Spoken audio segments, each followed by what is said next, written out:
नमस्कार मंडळी, नवीन एका इंटरेस्टिंग व्हिडिओमध्ये सर्वांचं मनापासून स्वागत आहे। मित्रांनो, संजय गांधी निराधार योजना व श्रावणबाळ निवृत्त वेतन योजनेसंदर्भात महाराष्ट्र शासनाने महत्त्वाचा निर्णय जाहीर केला आहे। आता डीबीटी लिंक असेल तरच तुम्हाला पैसे तुमच्या बँक खात्यामध्ये जमा केले जाणार।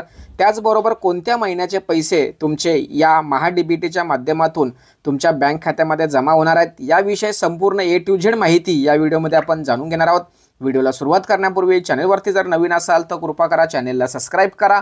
अशाच महत्त्वपूर्ण अपडेट या चॅनलवरती येत असतात। चला तर मित्रांनो, व्हिडिओला सुरुवात करूया।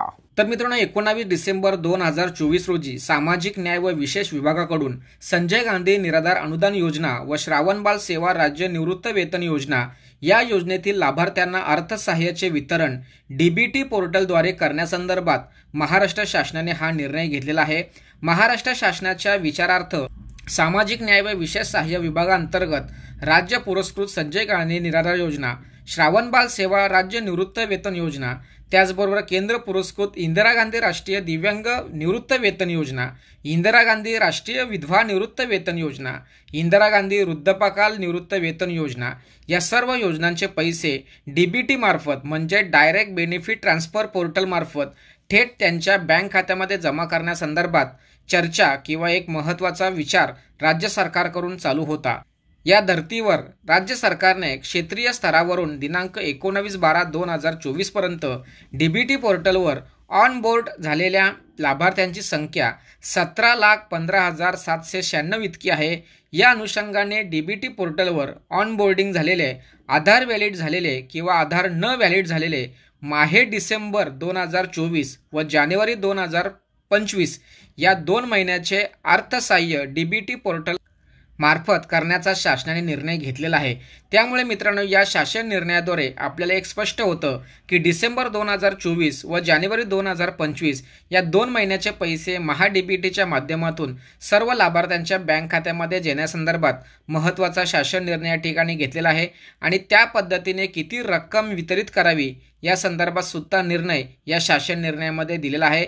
त्यामुळे मित्रांनो, या शासन निर्णयामुळे आपल्याला जर संजय गांधी निराधार योजना त्याचबरोबर श्रावणबाळ योजनेचे पैसे तुमच्या बँक खात्यामध्ये जमा व्हावे असं जर वाटत असेल तर तुमच्या आधार कार्डला मोबाईल नंबर लिंक असणं आवश्यक आहे।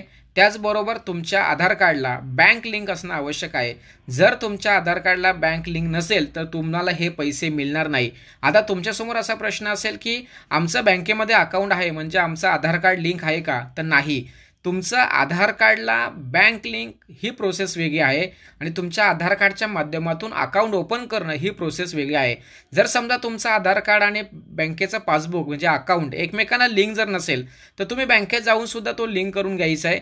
जर समजा तुम्हाला लगेचच लिंक करायचं असेल तर सर्वात सोपी आणि सहज पद्धत म्हणजे पोस्टाचे अकाउंट। तुम्ही जर पोस्ट ऑफिसमध्ये गेलात तर त्या ठिकाणी तुम्ही नवीन अकाउंट ओपन केलात तर तुमचं 1 दिवसामध्ये हे अकाउंट ओपन होतं। त्यामुळे तुम्हाला जास्त दिवस थांबण्याची गरज नाही। महाडीबीटीच्या माध्यमातून येणारे सर्व पैसे पोस्टाच्या खात्यामध्ये सहज पद्धतीने जमा केले जातात। त्याचा अनुभव लाडक्या बहीण योजनेतून सर्व लाभार्थ्यांना किंवा तुमच्या कुटुंबातील सर्व महिलांना आलेला आहे। त्यामुळे पोस्टाचं अकाउंट खोलून तुम्ही या योजनेचा सहज पद्धतीने लाभ घेऊ शकता। अशा पद्धतीने मित्रांनो, संजय गांधी निराधार योजना, श्रावणबाळ सेवा राज्य निवृत्त वेतन योजना या 2 योजनांसंदर्भात महत्त्वाची अपडेट या ठिकाणी आली होती। महत्त्वपूर्ण व्हिडिओ असल्या कारणाने महाराष्ट्रातील सर्व नागरिकांपर्यंत ही व्हिडिओ पोहोचवण्यासाठी सहकार्य करा। तोपर्यंत धन्यवाद। जय हिंद, जय महाराष्ट्र।